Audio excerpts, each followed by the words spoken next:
Hallo, wer kennt das nicht? Wenn man den Rasenmäher braucht, dann springt er natürlich nicht an. Deswegen möchte ich euch heute mal hier ein paar Tipps zeigen, wie man den denn wieder einfach zum Laufen bekommt. So, Tipp Nummer 1. Erstmal gucken, ob genug Benzin im Tank ist. Und vor allem nach der Winterpause kann es sein, dass das Benzin nicht mehr gut ist.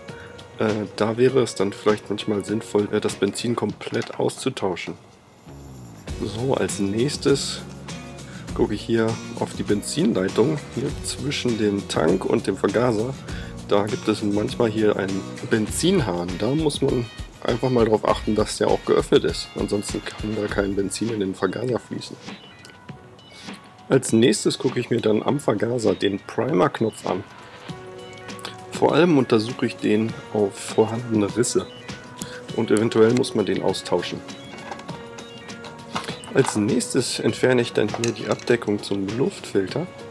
Und zwar nehme ich den hier dann einfach ab und untersuche den dann auf eventuelle Verschmutzungen, und falls der zu dreckig ist, tausche ich den vielleicht auch nochmal aus.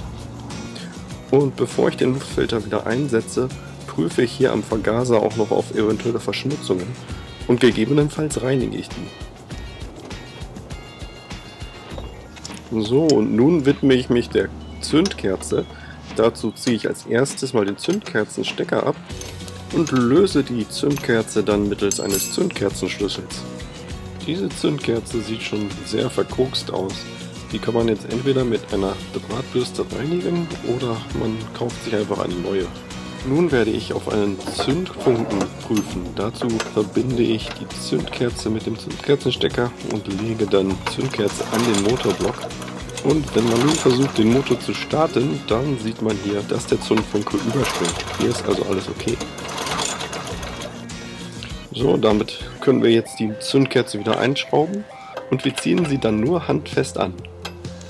Und natürlich nicht vergessen, den Zündkerzenstecker wieder aufzustecken. Dann werde ich nun erstmal den Ölstand prüfen.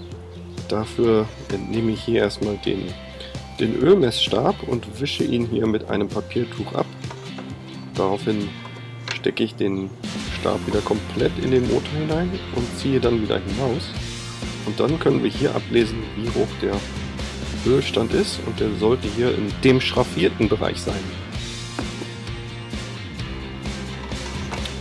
Und als letztes prüfe ich jetzt nochmal den Vergaser auf Verschmutzungen.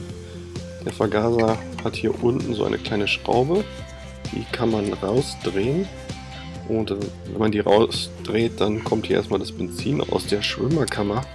Vorher sollte man natürlich erst noch den Benzinhahn schließen.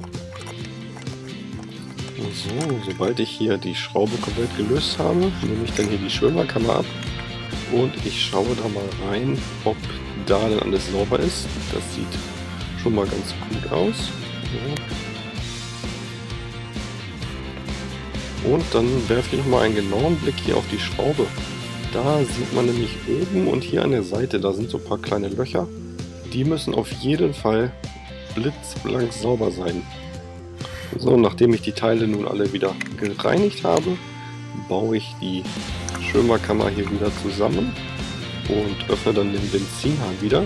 Und danach werde ich dann hier mal probieren, ob der Motor denn startet. Also drücke ich hier erstmal den Primer-Knopf und dann sieht man, dass der Motor doch wieder läuft. Vielen Dank fürs Zuschauen und vergesst nicht, meine anderen Rasenmäher-Inspektionsvideos anzusehen.